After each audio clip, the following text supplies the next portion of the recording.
pessoal, sejam muito bem-vindos a mais um Decision Conecta Podcast. Hoje nós estamos aqui com o querido Erivaldo, diretor do COC Floripa, do Grupo AZ também, né? Seja muito bem-vindo, Erivaldo, é um prazer lhe receber aqui.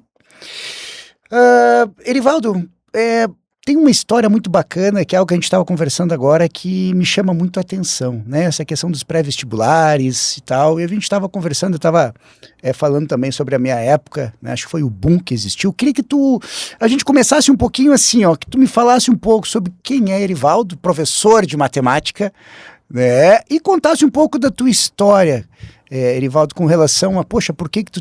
A gente chama muito do bichinho da educação. Né? Quando a gente pega esse bichinho, cara, é algo que eu não sei, mas é para poucos, né? Queria que tu contasse um pouco da tua história pessoal, né? Por favor, e também um pouquinho da fundação, da tua história em si. Conta um pouquinho, querido. Legal. Bom, Daniel, primeiro, né, obrigado por estar aqui, pessoal que está nos assistindo aí, prazer estar aqui, né? E o Daniel, fomos conectados aí através do Lead, né? E a gente começou umas conversas no Lead. E acho que faltou tempo, né, Daniel? Pô. E a gente resolveu ampliar. O Daniel me fez o convite, sou muito grato por estar aqui batendo um papo, falar de educação. E é exatamente o que você falou, Daniel, bichinho da educação, né? Isso é um negócio muito importante na minha história, eu acho que na sua, você me falou aí também, começou com seu pai lá com 13, 14 anos, já estava envolvido nisso. Isso. E eu tenho uma história parecida, eu começo até um pouco antes, talvez. Vou tentar ser breve, porque a história é longa, né? Mas eu começo com minhas avós, as duas eram professoras, lá em Garopaba, professoras do que seria o ensino antigamente chamado ensino primário, né? Que hoje é Fundamental 1, basicamente, ali, anos iniciais. E elas eram professoras, só porque uma das avós, né? A avó Delorme, ela foi daqui de Florianópolis para lá, para dar aula, só que chegou lá, não tinha escola no bairro ali, né? Quando digo não tinha escola física. Física. E aí, cara, é muito louco, né? Porque daí uma família emprestou um pedacinho da casa, uma casa de chão batido, né? Pau a pique ainda, para ela começar uma escola. Botaram lá uns bancos e ali começou a escola. Caramba! Muito louco, né?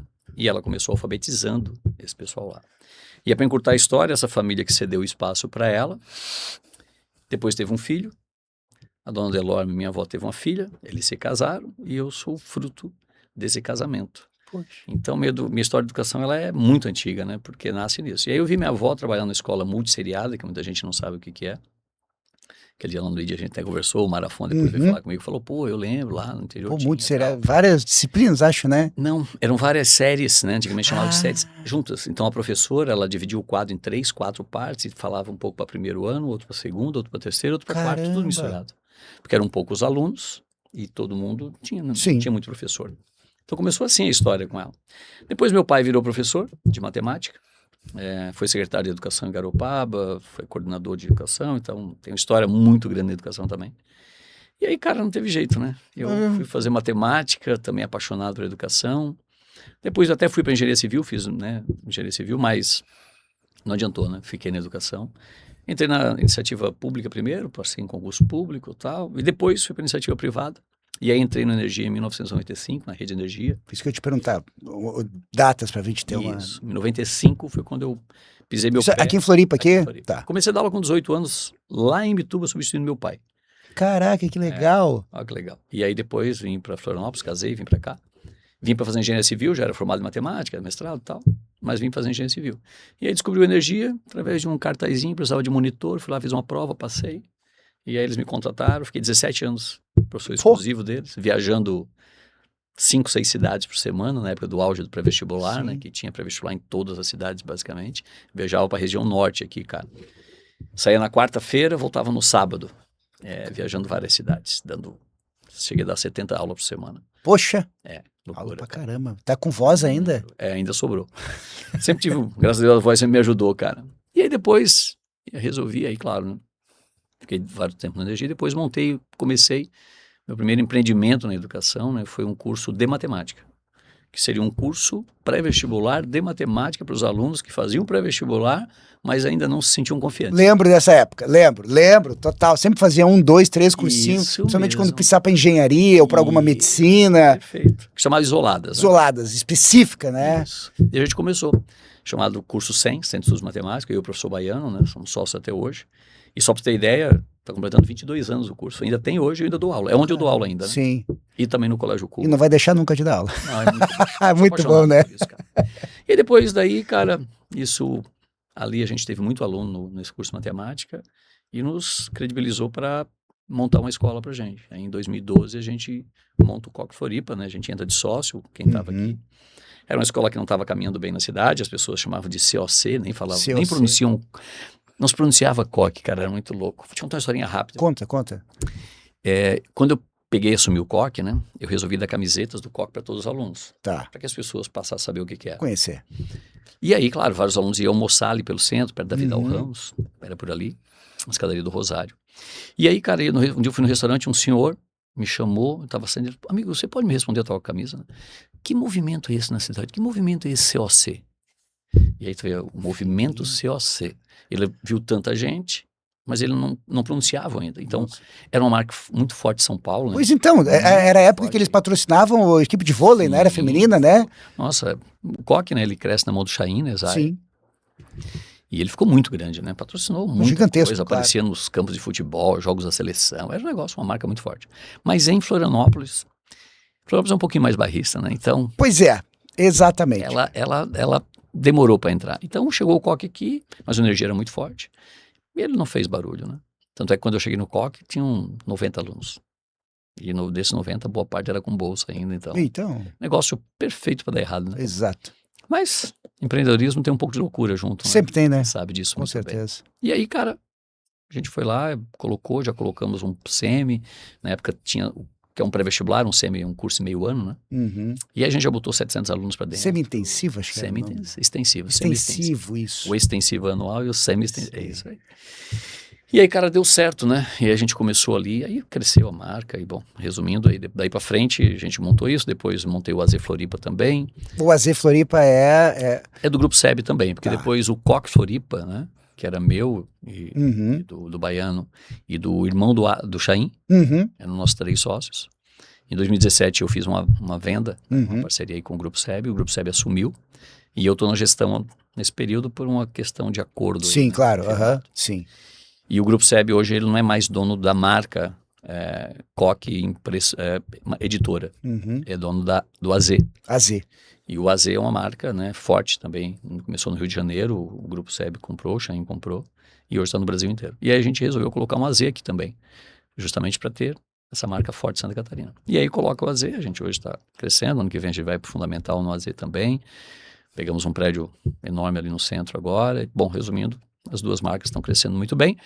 E em paralelo a isso, lá no continente eu adquiri uma escola, mudei a marca e tal, chama Colégio Cubo também, que daí é meu. A gente tá tocando também, aí tem o SOT, que é a plataforma de educação para medificação. E não vai parar nunca. Esse é o bichinho da educação, né, cara?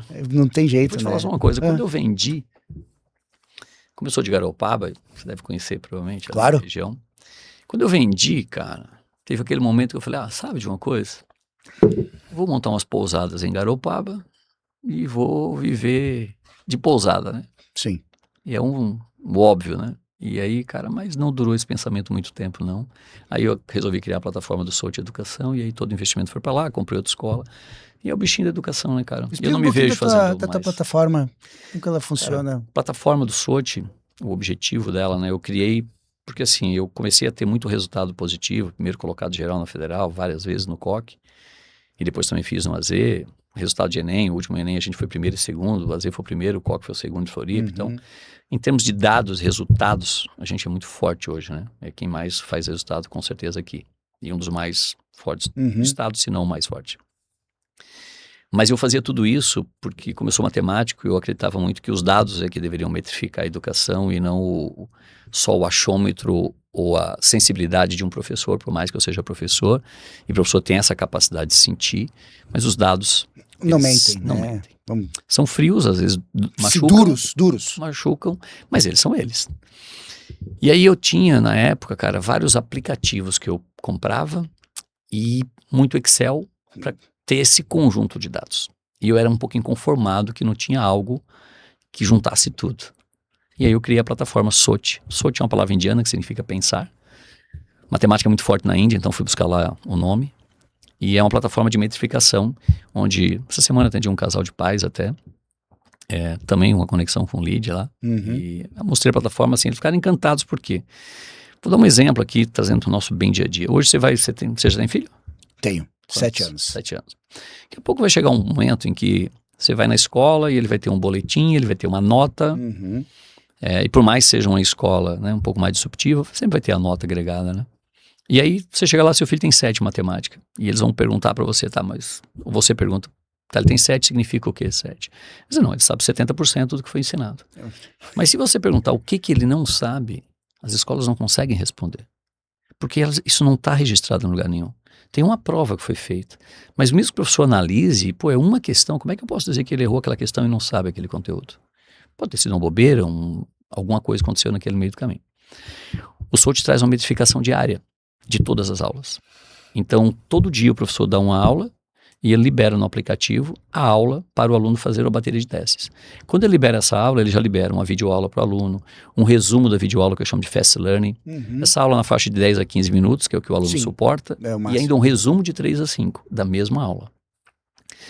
Material digital para o aluno, ele pode baixar para um tablet, meus alunos usam muito tablet, escrevem em cima, é fenomenal, tá? E uma bateria de testes, onde o aluno faz, e à medida que ele faz, isso vai gerando um dashboard de resultado para ele, daquela aula específica. E o mais interessante é que uma coisa que a gente criou que é muito simples, né? A plataforma ela resolve em 3, 4 cliques tudo que o aluno precisa. Então o aluno abriu o dashboard, a bateria de questões, li a questão, resolvi, marquei a resposta. Quando ele marca a resposta e confirma, do lado já aparece a resolução para ele em vídeo e em texto, de tudo que tem na plataforma. Então, o aluno não tem dúvida. Então, isso para uma escola, por exemplo, como a nossa, diminui o trabalho de monitoria, porque o aluno já sana as dúvidas ali. O pai em casa tem o mesmo aplicativo, então os pais acompanham o que foi liberado diariamente para o filho, pode acompanhar e falar, filho, você não fez atividade hoje. Não fica naquela do aluno falar, não, mas o professor não deixou nada para casa. Não, o pai Toca acompanha no professor. diariamente para conferir. Pô, tá aqui, ó, esse card você não fez, ó, você só fez 50%. Tem lá a produtividade dele, né? Ou o pai pode abrir, não, você fez 100%, mas eu vi que, poxa, nessa aula aqui você bateu 5. Você consegue ver quais são as questões que o seu filho fez, qual é a letra, a alternativa que ele marcou, qual era a resposta correta. O pai consegue ver o vídeo da resolução, pode, se for afim, né, estudar e ajudar o filho. Então a gente criou uma plataforma que traz todos esses dados. Isso faz com que hoje, eu estou chegando no momento agora, tem os vestibulares, teve ENEM e vai ter o UFSC agora, né? E a UDESC também, a CAF já foi, que são os vestibulares maiores daqui. Mas eu consigo já ter uma precisão de quem são meus alunos que vão ficar entre os primeiros colocados e quem vai ser aprovado e quem não vai. Porque isso já vem sendo metrificado desde o começo do ano. E o aluno, ele tem a oportunidade, e a gente ensina muito isso, tá, Daniel? Uma coisa muito importante. Hoje não tem como a gente tomar uma decisão na vida sem olhar dados, para qualquer coisa, para qualquer empresa. Esses alunos têm que ser treinados para isso, porque eles vão entrar no mercado de trabalho daqui a pouco. E o que a gente criou? A gente criou a cultura dentro da escola, em que o aluno pega o dashboard da plataforma, ele aprende a fazer análise dos dados, porque a gente ensina, e ele toma decisões de como é que eu melhoro isso. Então ele viu que ele não foi bem em física. Ele pode ir lá e assistir uma aula de física daquele assunto, ele pode assistir um Fast Learning, ele pode criar uma bateria extra de testes diferente da que ele fez. A própria plataforma, à medida que vai vendo que ele não foi bem numa determinada bateria de teste, ela sugere um aprimoramento para ele, já automático. Ele só um BI, então? Falando em gestão... Tem um BI todo embutido dentro, com um pouco de IA junto. Sim, claro. Tudo. Para justamente esse aluno, ele consegue corrigir as suas defasagens, é como se fosse quase que um coach, um personal, vamos chamar assim, para ele, que a plataforma faz. Claro que a escola, ela tem todos os acessos. Então, você como pai vai chegar lá e vai dizer, tá, mas como é que meu filho está? Primeiro que você não vai perguntar porque você tem em casa, tá, no seu dashboard. Mas se você for até a escola, por motivo de conversar, a discussão agora é aula por aula com a coordenação. Olha, você vê que nessa aula ele não fez todas as atividades. Nessa ele fez, mas ele alcançou um desempenho 6 e ele não fez um aprimoramento. Então eu vou pedir que o senhor peça para ele fazer. Então essa conversa ela fica pautada em dados e não mais em achômetros. Ajuda muito o professor também, né? Demais. Porque pais e pais existem, né? Exatamente. E aí com dados o pai não tem como questionar. Ele só pode fazer o quê? Fatos, não argumentos. Ajudar. Fora que tem para o professor, tá? Uma coisa muito legal, uma formação continuada, né? Que o professor tem acesso a todas as videoaulas. Se ele quiser assistir uma videoaula antes de dar uma aula, ele pode assistir para ver se, poxa, esse assunto eu não dava assim. Além disso, os professores recebem uma aula toda preparada em PowerPoint editável para ele. Mas não é o PowerPoint que tem por aí não é muito bom, tá? O pessoal quando fala PowerPoint, mas não é bom. Não, o nosso é diferente. É um PowerPoint que você vai clicando e vão aparecendo as coisas. É um PowerPoint para o professor dar aula de frente para a turma e não de costa para a turma, que é outra coisa que a gente criou também como modelo. Hoje a maioria dos professores ainda vão lá, estão escrevendo no quadro, e o que está acontecendo atrás, ninguém sabe. E quando ele vira, pessoal, e aí tu perde muito tempo com isso. Nossa equipe hoje, cara, ela entra, já tem um PowerPoint no quadro, né? Porque tem alguém que deixa pronto para ele. Sim. Ele entra, e aí, pessoal, tudo bem e tal, dá uma revisadinha na aula passada e começa a passar os slides. Quando ele clica, não aparece uma tela inteira. Aparece um primeiro ponto, ele discute, vem o outro, ele discute, mas ele está de frente para a turma. É uma dinâmica, né? É uma dinâmica diferente. E aí, claro, em alguns momentos, principalmente na área de exatas, vai no quadro e escreve, às vezes nas humanas também, tem que... mas é uma parte da aula. A grande parte já está ali, com o PowerPoint pronto, que depois o aluno também tem acesso. Então, fica tudo conectado. O material digital que a gente tem, ele é um material mais objetivo, porque o nosso aluno hoje, ele não é um aluno de leituras muito longas. Me explica sobre o nosso aluno, já vamos entrar sobre isso. Me conta um pouquinho, já que você tem aí... Chega a me arrepiar, porque eu falo de educação, é um troço que assim, vou ter que cuidar o tempo aqui, porque senão... Vai embora, né? Bora. Vai embora. Me conta um pouquinho, cara, sobre essa diferença de geração, né? Geracional. O que mudou nessa tua visão com relação ao aluno? Porque tu continua dando aula. Sim. Me conta um pouco, cara. Assim, são... Média de idade, teus alunos. É assim, hoje nossos alunos são de 14 anos para cima, né? Tá. Então 14, ele entra ali com 14 no primeira série do ensino médio, e aí eu vou até o pré-vestibular com ele. Uhum. Mas eu já tenho, né, uma escola no continente que tem fundamental. Aí Tá. tem desde os pequenininhos. Né? Ah, coisa boa. E a gente também agora no centro, como eu te falei, está abrindo, né, no AZ Floripa, um fundamental, anos finais que a gente chama, antigamente chamava Fundamental 2. Sim, eu converso muito com os pais, porque os pais têm uma retórica muito engraçada, né? Que quando eu converso com os pais, pai é clássico essa frase de pai. Seu pai falou isso, você como pai fala isso, e os pais às vezes não prestam atenção nessa fala. O pai costuma falar assim, não, professor, mas a minha época era diferente. Sim. Aí eu costumo dizer aos pais, verdade, era diferente. Não, mas agora é muito mais fácil para eles. Eu sempre costumo aos pais assim, fácil sobre que ótica? Porque esse fácil... Os pais associam muito o quê? Poxa, ele vai de carro para a escola, ele não tem que pegar ônibus, eu dou de tudo para ele, ele tem tudo, ele tem tudo, ele tem tudo, ele tem tudo. Mas tem coisas, um item que eu vou ressaltar, tá? Podia falar vários, mas tem um que me chama muita atenção, eu falo para os pais. Seu filho hoje tem um problema muito grave chamado paradoxo da escolha, que é o quê? Quando ele olha esse mundo atual, e esse mundo está na mão dele num celular, é tanta opção, ele pode ser um youtuber, pode ser um blogueiro, ele pode ser um jogador de futebol, ele pode ser um engenheiro, ele pode ser tanta coisa que isso gera uma ansiedade nesse aluno, de não saber o que realmente ele quer, e aí isso confunde com o que é sucesso. Sucesso é ter dinheiro, sucesso é ser feliz. Então eu falo para eles, a gente não pode ser injusto com nossos filhos hoje, porque é muito fácil falar que na nossa época era mais difícil. Mais difícil em que ponto? Nossa época, né, vou pegar a minha, mas tem outros pais aí um pouquinho mais velhos também. Era mais difícil no sentido, a gente tinha mais dificuldade financeira, talvez, tudo isso, mas as escolhas eram mais reduzidas e a gente não tinha uma noção tão ampla do mundo, né? Então nós vivíamos naquela comunidade, naquele bairro, naquela comunidade, no máximo naquela cidade, quiçá no estado. Sim. Então, hoje esse é um problema que os alunos enfrentam e isso tem que ser trabalhado de uma maneira muito bem feita, senão o socioemocional deles oscila muito. E às vezes tem aluno, né, que passa a ter problemas emocionais muito graves. Então esse é um problema que eu vejo hoje, né, que não tínhamos antigamente. Antigamente a gente chegava em sala, eu como professor ainda estou em sala, mas como professor de pré-vestibular, chegava e sentava lenha. E era isso e nem olhava. Às vezes te vira. Só para ter ideia como já mudou. As salas eram de 200, 210 alunos. Não existe mais isso. Tem algumas cidades no Brasil que ainda tem, mas isso está diminuindo. Hoje, as minhas turmas são menores para que esse aluno seja atendido mais de forma personalizada.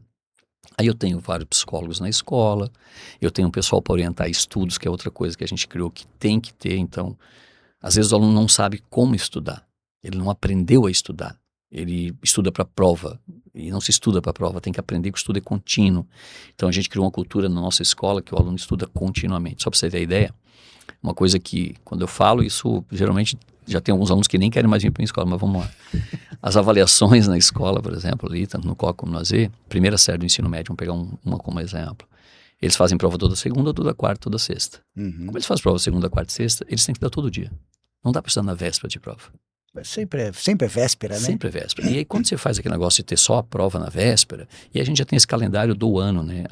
Eu prezo muito pela organização. Eu costumo dizer que a organização traz paz. É matemático também, né? Mas você vai num lugar que é organizado, ó, a gente veio aqui, né? Tudo organizado. Você se sente confortável. Você vai num lugar que é um caos, que é desorganizado, é um caos aquilo. Então, a escola tem que ser um lugar organizado. O aluno tem que saber exatamente o que vai acontecer, a família tem que saber o que vai acontecer. Em cada dia do ano ela tem que saber. E a gente eu sou muito chato com isso.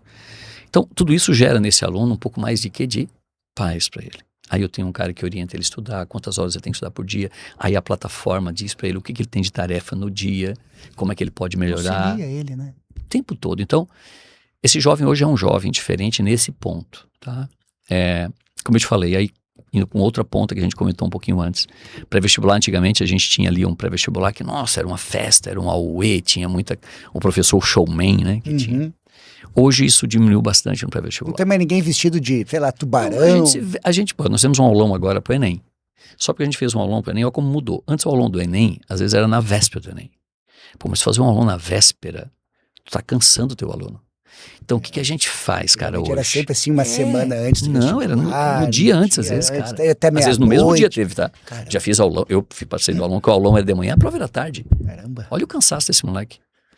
Então o que a gente passou a fazer? Eu fiz um aulão 15 dias antes do Enem e depois fiz 2 semanas de revisão em sala para o Enem. Então o aluno respirou o Enem de 2 semanas e teve um aulão 15 dias antes que daí todos os professores foram fantasiados. Inclusive eu, obviamente, né? Todo mundo tem que pagar o mico, né? Primeiro que tem que ir, né? Tem que pagar o mico, né? E aí dança, os professores dançam e tal. Então essa cultura do cursinho, a gente mantém ela viva, porque é legal. Nossos alunos do terceirão tem lá o dia D, que eles vão, é o dia que eles podem ir com uma fantasia. Tem um tema e eles vão fantasiados. Teve um, por exemplo, ano passado, a molecada foi de Smurf, se pintou todo de azul. E o Floripa 1000 Grau chegou a postar os Smurfs, porque eles saem caminhando pela rua. Então, esse clima feliz, esse clima alegre, a gente junta isso com a responsabilidade de passar no vestibular. Então, essa mescla, ela tem que ser muito bem dosada.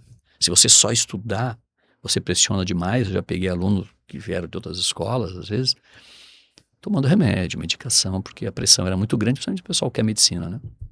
Então, ali eu tento trabalhar essa descompressão de várias maneiras, trabalhar com os dados, que daí eles vão olhando os dados e conseguem melhorar dia a dia, não deixa para o final do ano. Sim. E essa questão ainda de ter essa questão lúdica do pré-vestibular. Só porque o professor de pré-vestibular hoje, ele tem que entregar, somente num curso que é medicina principalmente, né? Todos têm, mas medicina mais ainda. Ele tem que entregar muito conteúdo. Ele tem que entregar o detalhe, porque uma questão faz a diferença. É muito concorrido hoje, né? Então isso é uma coisa que mudou um pouco no pré-vestibular, né? E o vestibular em si? Né? Todo mundo tem aquela... Bom, já até entende a pergunta que eu quero fazer. Né? Antigamente o vestibular, então tinha toda aquela história e tal. Hoje aí o pessoal diz que já não precisa mais de vestibular, e daí o Enem... Como é que tá esse lado hoje, hein? Tem uma mudança, né, na questão dos vestibulares. Primeiro que entrou o Enem, né, que antigamente não tinha. Então hoje você acessa o Enem, SISU e tal, e você escolhe, né, pode aplicar a nota do Enem para qualquer universidade do Brasil. Bom, é muito legal isso, acho muito legal, a concorrência ampliou também. Então um cara de São Paulo pode usar a nota do Enem para aplicar para Florianópolis, e assim vai. Antigamente não tinha nada disso. Não, antigamente fazia o vestibular da UFSC, URGS, fazia FUVEST, ou fazia URGS e tal, e aí, cara, se cair no mesmo dia não tinha como fazer. Ou às vezes o cara passava 2 semanas fazendo vestibular, né? Sim. Era um tempão fazendo vestibular. Só via o que não coincidia, né? Mas hoje o que eu vejo, assim, dos vestibulares, vou te dar uns números um pouco mais, antes de eu montar minhas escolas, a gente tinha, né, muito aluno de terceirão. Esses alunos de terceirão faziam vestibular. O percentual que passava na Federal de Santa Catarina aqui era pequeno, porque a concorrência era muito alta. E quem não passava, ele voltava para o cursinho porque ele queria entrar na Federal de Santa Catarina. Tá. As particulares ainda não eram tão bem vistas naquela época. Hoje mudou. As faculdades particulares melhoraram demais. Então o aluno hoje, ele faz com a gente um terceirão. Eu, por exemplo, meu grupo terceirão, ano passado a gente teve 450 alunos terceirão. Desses 450, cara, assim, na faixa de 80%, 90% passou. Poxa, bastante. E esse pessoal, ele não só passou, assim, não todas em públicas, né? Mas passou na CAF, na UDESC, na UFSC, ou em qualquer vestibular do Brasil que a gente aprova também. E esse pessoal vai. Quem é que retorna pro cursinho hoje? O pessoal quer medicina. Ponto. Medicina continua ainda, então, não ponto, fim de papo. Medicina é... Esse é forte ainda. Qual é a média que tá a medicina agora? A medicina hoje, cara, da federal ali dos... Sim, tu pode fazer na federal hoje, são 80 pontos de somatório, só para ter ideia, né? Prova de somatório. Aí depois tem uma redação, que vale 15 pontos. Na mão ainda a redação? Na mão, porque mão. Isso é uma questão importante até cara, hoje em dia. A redação vale muito, né? Você pega a prova matemática inteira, vale 10 pontos. A redação é 10, multiplica por 1,5, então ela vale 15. Sim. Pô. Então, é muito... E tem mais 2 cursivas, né? Então, nesse cômputo geral, ano passado, o pessoal teve que bater 86 pontos aí no total para passar.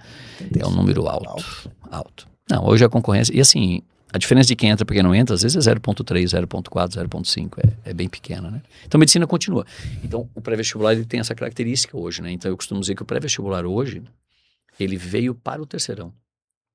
Antigamente o aluno fazia o terceirão e tinha o pessoal do pré-vestibular que já estava 2 anos, 3 anos, muito preparado e entrava. E o terceirão tinha que ir lá para o pré-vestibular para conseguir. Hoje, a grande maioria dos cursos do terceirão a gente já aprova. E aí medicina que às vezes realmente tem que grupo ter um seleto, ele extra. Ele precisa às vezes, né, até de maturidade às vezes, sabe? Eu costumo dizer, os alunos não gostam muito de ouvir isso. Eu falo, cara, você vai ser médico, é uma profissão também, não que os outros não sejam, mas é uma profissão que, se entrar com 16, 17, talvez se entrar com 18, 19, você não está com maturidade melhor para aproveitar melhor o curso e tal. Eles não gostam de ouvir isso, obviamente. Vai explicar para quem tem 17 não que quer, é maturidade. Não quer. Mas é real, né? Isso acontece também. E Erivaldo, essa cultura que tu tens, né, de tecnologia, né? Isso essa ferramenta que tu criaste, como que ela surgiu? Ela veio, a pandemia ajudou, mas isso é algo, com certeza não pensou, digamos assim, na pandemia. Isso já tem algum tempo já, porque eu acredito que você visualizaste que, cara, a maneira de tu metrificar o conhecimento da pessoa tem que ser diferente. Isso mesmo. Eu costumo dizer, né, os professores brincam muito comigo, volta e meia eu invento uma coisa nova, né? Os professores pegam muito no meu pé. Pô, lá vem o Erivaldo com a ideia, né? Do nada, mexe as caixinhas de todo mundo e... Eu gosto. Eu acho que tem que ser, a vida é assim, né, cara? Senão fica muito chato, né? Sim. E aí o pessoal brinca, eu vou te dizer por quê agora. Porque o SWOT, a ideia principal, claro, ela não tem como, ela vem sendo construída. Mas o start, assim, que eu parei e falei, cara, pô, eu vou criar isso. Aquele momento que você fala, agora eu vou lá pro computador porque eu tive uma ideia. Foi surfando. Como eu já não tenho muito braço, né? Então o cara fica mais sentado do que pega onda, tu né? entra, passa, arrebenta lá e fica Senta lá pra respirar. Respirar. Aí já na respirada começa... A vir ideias. E foi... e aí os professores brincam assim, pô, não deixa o Erivaldo surfar, tal, porque senão vem outra ideia. E aí, cara, eu fui lá, pensei, cara. Eu tava montando um curso online de matemática, tava indo pras redes, foi ali pós-pandemia. Pós-pandemia, 21, 22. Isso mesmo. E eu tava indo, cara, e aí eu comecei a ver que, pô, mas eu posso fazer isso não para matemática, eu posso fazer por todo. E aí veio a ideia, cara. Aí eu fui para casa, trabalhei no computador, sentei ali, montei o projeto. Eu gosto muito do PowerPoint, né? Eu quase que gerei um aplicativo pelo PowerPoint, tudo com hiperlink, você clicava. Quem não conhecia parecia um aplicativo rodando, né? Visual Basic bombando, então. Aqui, ó, Jesus. Cara, mas fiz no PowerPoint, cara, que a galera fica louca. Né? Mas eu já usava o PowerPoint há muito tempo em sala de aula, então sabia fazer bastante coisa legal. Aí apresentei para um grupo que trabalhava comigo, eles adoraram o projeto, falaram, cara, que legal, não sei o quê. Mas, cara, são amigos, né? Então, estão ali no teu dia a dia. Não invalida, mas também não valida. Sim, exato. Aí eu fui pro mercado, achei um cara de mercado, mostrei, o cara totalmente isento, ele achou muito bom, gostou. E aí eu peguei esse grupo que gostou, que tá perto de mim, que tem meus filhos juntos, claro, e a gente começou a desenvolver o projeto, aí peguei aquilo que eu criei e a gente foi ampliando. Aí depois peguei esse projeto, aí sim, fiz um PowerPoint lindo, mais lindo, parecia realmente um aplicativo. Chamei o Dr. Shain Zaya e apresentei para ele.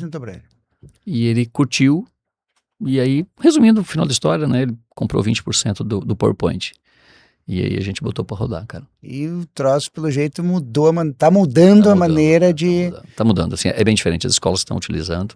Agora a gente já tá começando, a gente já foi para Bet, para venda, né? Então já estamos na área comercial agora.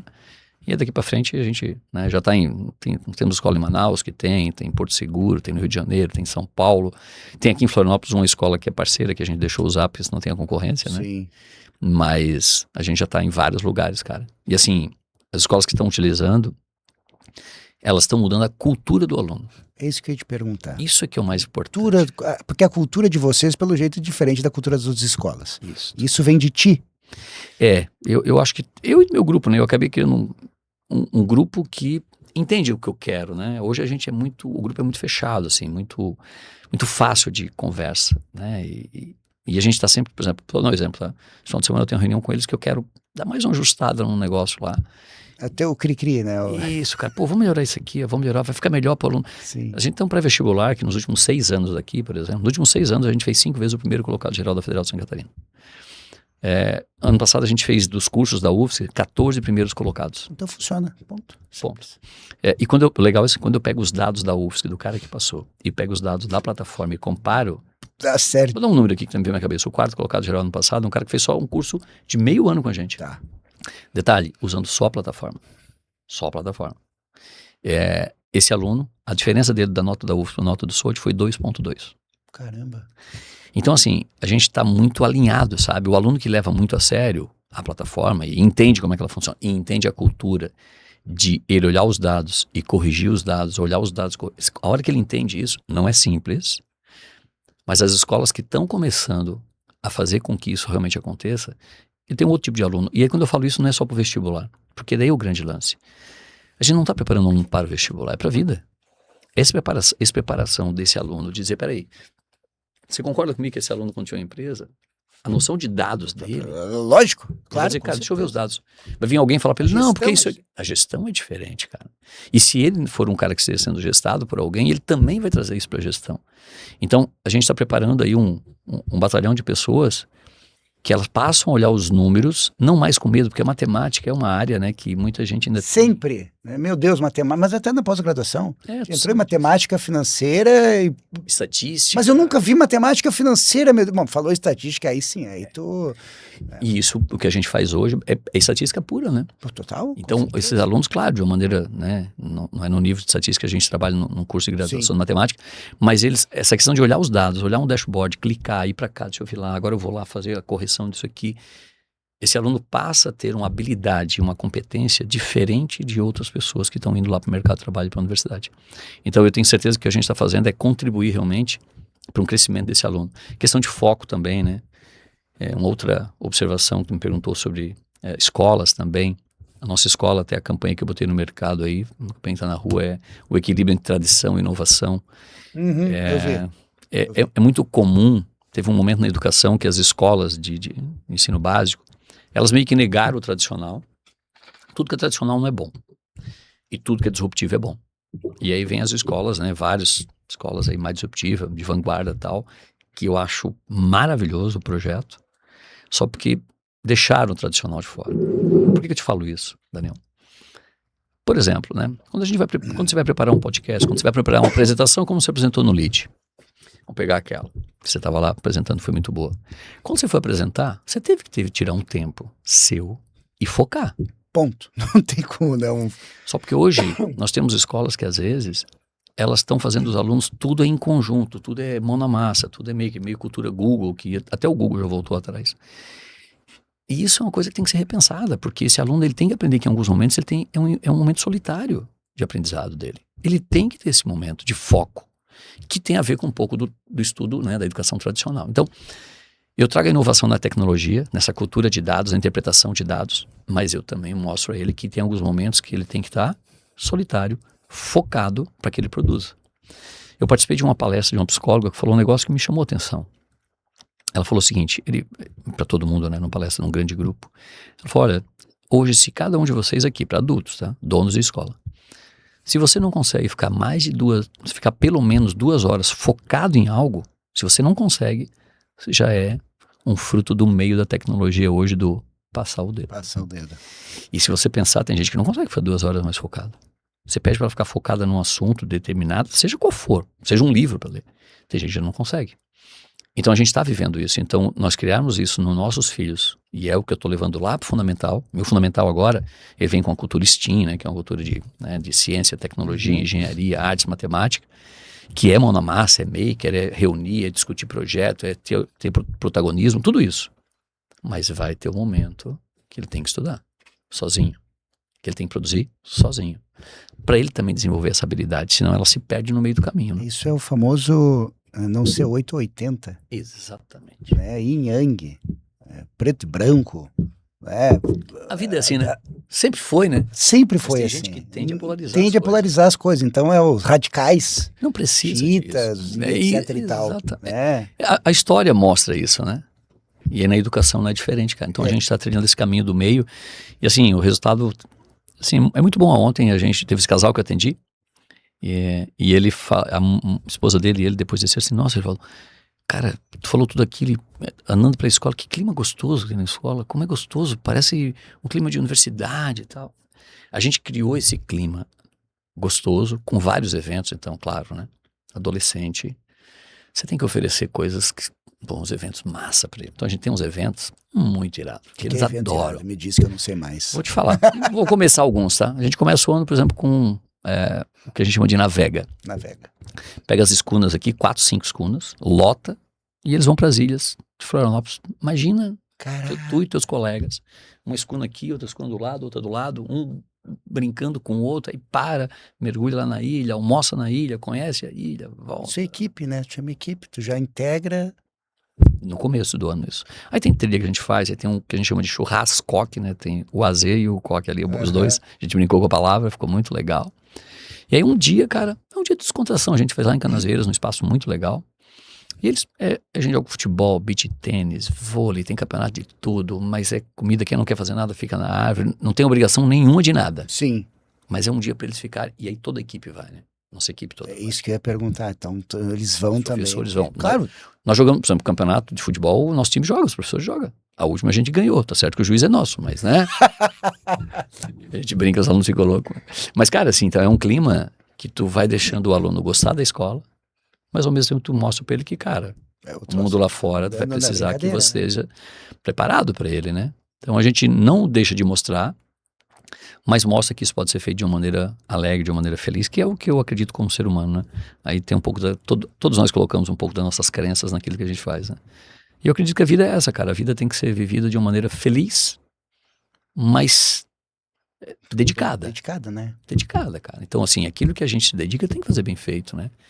É um prazer tu entregar algo que fala, cara, olha que legal isso aqui que eu montei. Pois é, essa questão de foco, né? Bom, tu pega Daniel Goleman, né? Inteligência Emocional, tu pega a parte, o segundo livro dele, o outro livro dele, no caso, Foco, né? Então as pessoas acham que elas são multitasking. Não, peraí.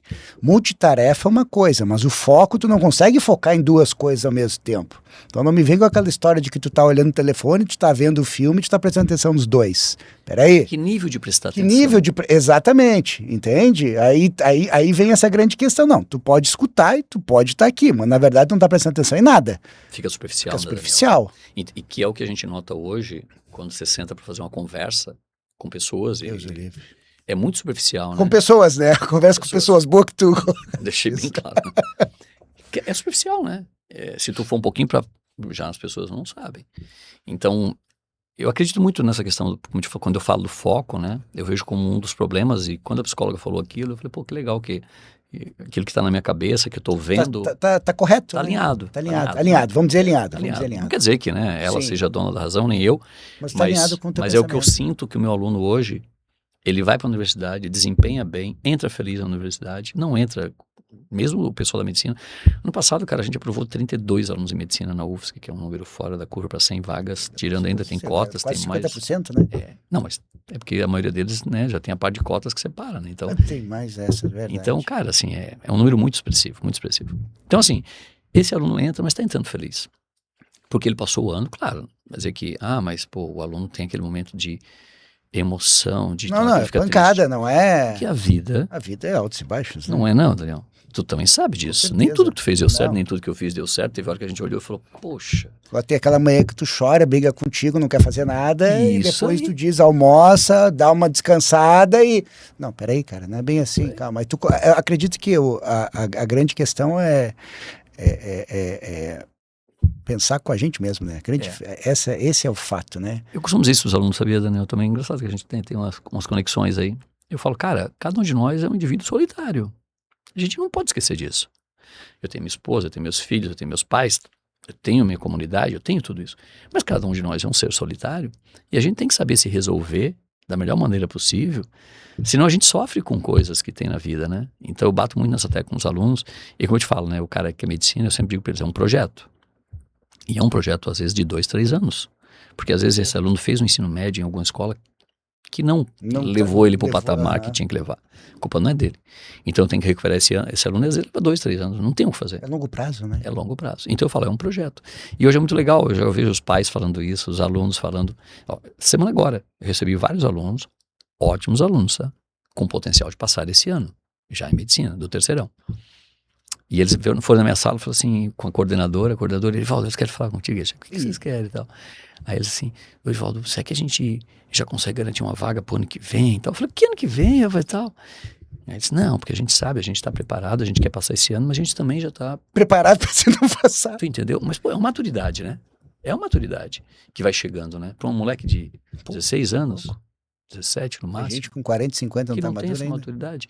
Então, isso tudo é uma construção, né? De pequenos passos. Claro, né? Eu te falei, a escola eu montei em 2012. Sim. Então tem uma história, tem uma trilha, né? Que a gente fez. E a gente foi... Eu gosto muito de analisar ser humano. Eu sou muito... Não sou da psicologia, mas a gente acaba sendo um pouco psicólogo, porque eu já atendi tanto aluno, cara. Que aluno senta para chorar, senta para rir, senta para programar o estudo, senta para falar dos pais, é muita coisa. Então, se acaba também sendo um pouco, com todo respeito, não sou psicólogo, respeite mais a área. Mas pelo menos um ombro amigo ali, sim, a gente é. E aí, cara, quando eles voltam a conversar contigo, você tem várias histórias que fala, cara, mais uma vez teve esse caso, foi assim, parecido com o seu, vai por esse caminho, vai por esse caminho. Então, eu trago ex-alunos também, eu tenho vários ex-alunos que vêm da tutoria para meus alunos, para contar a história deles. Então, cara, isso tudo é um monte de coisinha que tem, que muita gente não conhece, né? E às vezes acha que nós somos uma escola de passar no vestibular. Só porque para passar no vestibular, eu desenvolvo muitas habilidades diferentes nesse aluno nos 3 anos que ele fica comigo. E isso é uma coisa que eu tenho mergulhado muito, assim. Eu sei que eu estou entregando uma pessoa preparada para entrar na universidade, talvez para o mercado de trabalho.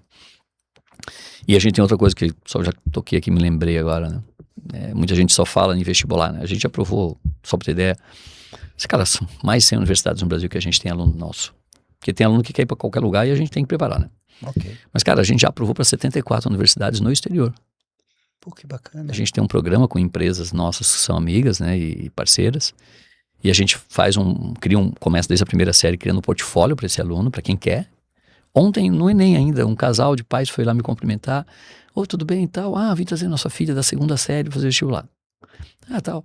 E aí, tinha a menina deles, a Paula, ela disse assim, a Paula tá muito bem, vai também fazendo medicina na Espanha, tá feliz da vida, tal. Eu falei, que legal, tal. E eles falaram, pô, Erivaldo, ela é uma menina, os filhos são diferentes, né? A sua Paula, na primeira série, quando ela entrou, ela já disse que queria fazer medicina na Espanha. E ela se preparou os 3 anos para isso. Então, tem gente que é determinada e cada um é diferente, né? Sim, claro. Isso eu falo pros pais, tem pai que às vezes... Teve um pai que me ligou, são várias histórias, desculpa, né? Mas o pai me ligou e falou assim, ele falou, posso falar contigo? É que meu filho, e é um cara amigão, assim. Virou amigão porque a filha dele estudou comigo, já entrou. Erivaldo, meu filho, tu sabe, não é igual a minha filha, tal. Ela é italiana, cara, gente boníssima. E, cara, será que... ele, não sei se ele já está pronto agora para entrar na universidade. Você acha que é ruim ele dar um tempo, fazer mais curso, depois entrar? Eu falei, cara, cada aluno tem um momento de maturidade. Cada ser humano tem um momento de maturidade. A gente tem que tomar muito cuidado para não forçar isso com os filhos na hora errada, senão se pode justamente ter um efeito rebote, né? Sim. Então isso tudo, cara, são coisas, histórias e mais histórias, mas esse aí dessa menina que foi para Espanha. Poxa, a gente tem aluno fazendo medicina na Espanha, medicina na Itália, eu tenho fazendo direito em Portugal, tenho fazendo ciência e computação, esse de ciência e computação no Canadá ganhou 80% de bolsa, cara. A gente tem medicina John Hopkins nos Estados Unidos, a gente tem Georgia Tech, engenharia de materiais, alunos que passaram por a gente, entenderam que esse era o projeto de vida deles, junto com a família, e a gente foi criando o portfólio, né, porque tem que ter bastante coisa para aplicar, né, e eles falam, então, às vezes o pessoal nos olha como alguém que faz passar na UFSC, né, sabe, e isso machuca um pouquinho. Não é exatamente, não é bem assim, né? Não é bem assim. E Erivaldo, vamos ter que encerrar aqui, cara. Pô, já tinha mais umas 5 perguntas aqui, né, pra fazer pra ti, cara. Vamos ter que fazer um parte 2 disso aqui, velho. Não tem problema. Até porque o tempo de atenção das pessoas hoje não é muito. É velocidade 1,5, velocidade 2. Nós também estamos assim. Nós também, não vou mentir, não vou mentir.